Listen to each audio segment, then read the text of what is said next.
Podcast Network Asia.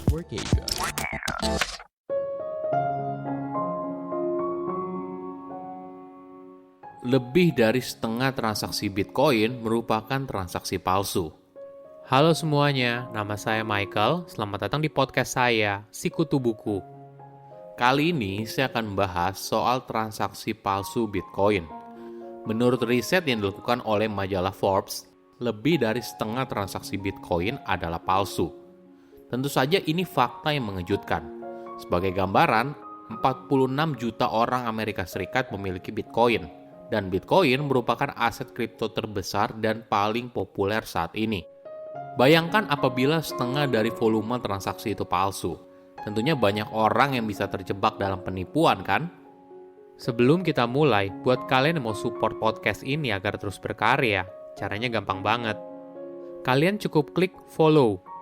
Dukungan kalian membantu banget supaya kita bisa rutin posting dan bersama-sama belajar di podcast ini.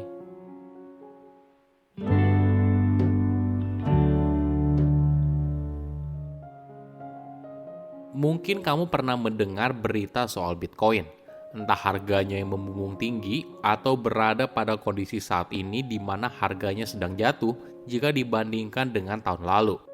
Namun apapun berita yang kamu dengar soal transaksi perdagangan Bitcoin, menurut Forbes, hampir setengahnya merupakan transaksi palsu. Informasi ini sebenarnya tidak begitu mengejutkan, karena sudah banyak kekhawatiran soal akurasi data kripto. Hal ini disebabkan kurangnya standar pelaporan dan juga regulasi. Majalah Forbes meneliti 157 platform jual beli kripto dan menemukan perbedaan yang signifikan antara yang dilaporkan dengan data transaksi Bitcoin yang sebenarnya. Majalah Forbes mengestimasi volume transaksi global harian Bitcoin hanya sekitar 1.800 triliun rupiah. Angka ini merupakan setengah dari total volume yang dilaporkan oleh berbagai sumber secara mandiri. Bagaimana hal ini bisa terjadi? Ternyata banyak cara yang bisa dilakukan para trader untuk membuat transaksi palsu, tapi yang paling umum dikenal sebagai wash trading. Mungkin terminologi ini kurang familiar di telinga kita.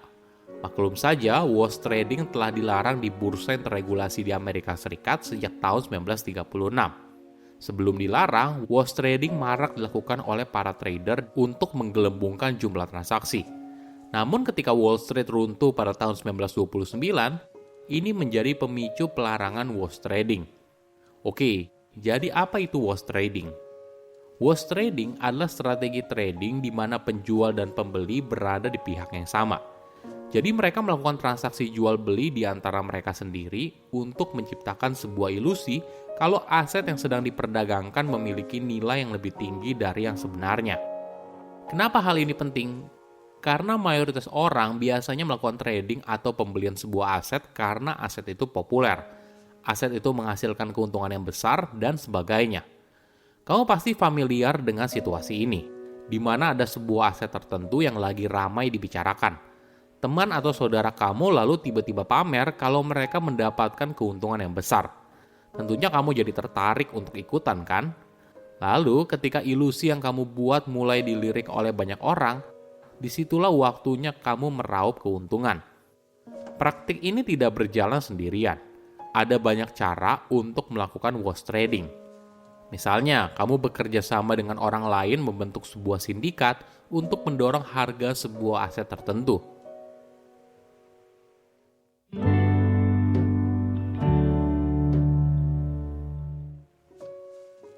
Nah, di perdagangan kripto, praktek semacam ini lebih mudah dilacak karena transparan. Kita bisa mengetahui siapa yang melakukan wash trading dilihat dari walletnya. Misalnya penjualan dan pembelian sebuah aset kripto tertentu dari beberapa wallet yang itu-itu aja selama beberapa waktu. Lalu tiba-tiba ada seseorang yang tidak berkaitan membeli aset kripto tersebut. Ini artinya strategi mereka berhasil menarik perhatian orang yang baru. Namun perlu diingat, setiap transaksi yang menggunakan teknologi blockchain membutuhkan biaya, dan kamu harus membayar sesuatu yang disebut sebagai gas fee. Jadi, jual beli yang dilakukan dengan strategi wash trading tentunya butuh biaya, karena ada gas fee yang harus ditanggung dari setiap transaksi yang dilakukan. Alhasil, tidak semua wash trading itu menguntungkan. banyak juga yang gagal. Namun yang berhasil bisa meraup keuntungan yang fantastis. Inilah yang mendorong banyak trader melakukan praktik ilegal ini di pasar kripto yang belum terregulasi dengan ketat.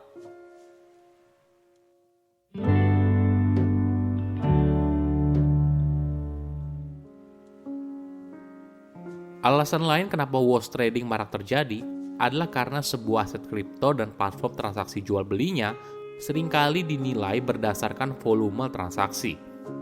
Misalnya begini, kamu adalah orang baru di dunia kripto. Tentunya kamu tidak tahu aset kripto mana yang dipilih atau apa yang menarik untuk dibeli.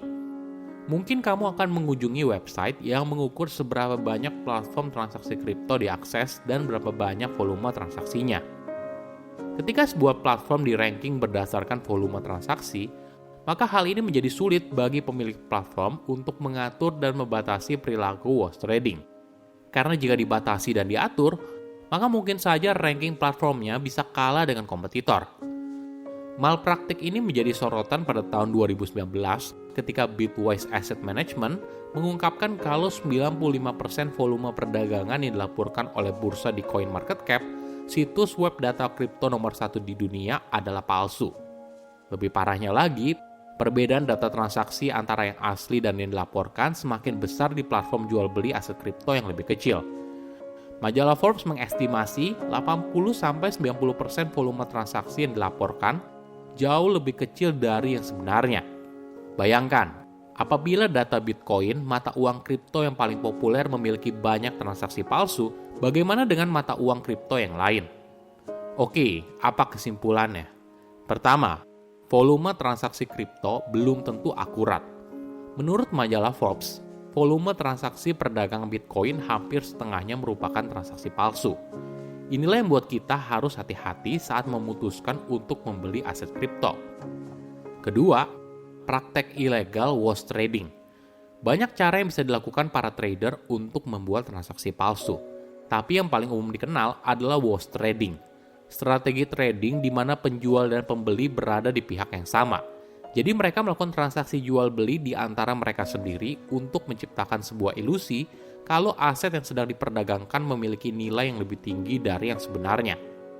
Ketiga, pasar kripto belum teregulasi dengan baik. Memang betul, esensi mata uang kripto adalah desentralisasi dan lebih luas dibandingkan produk yang lain. Di satu sisi baik, tapi di sisi lain, apabila kita tidak hati-hati, banyak orang bisa terjebak dalam penipuan. Saya undur diri, jangan lupa follow podcast Sikutu Buku. Bye-bye.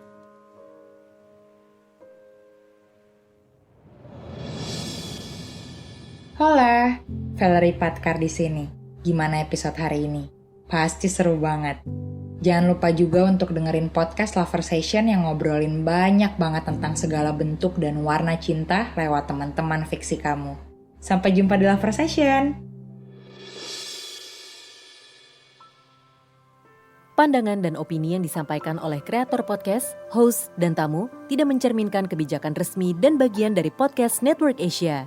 Setiap konten yang disampaikan mereka di dalam podcast adalah opini mereka sendiri dan tidak bermaksud untuk merugikan agama, grup etnik, perkumpulan, organisasi, perusahaan, perorangan, atau siapapun dan apapun.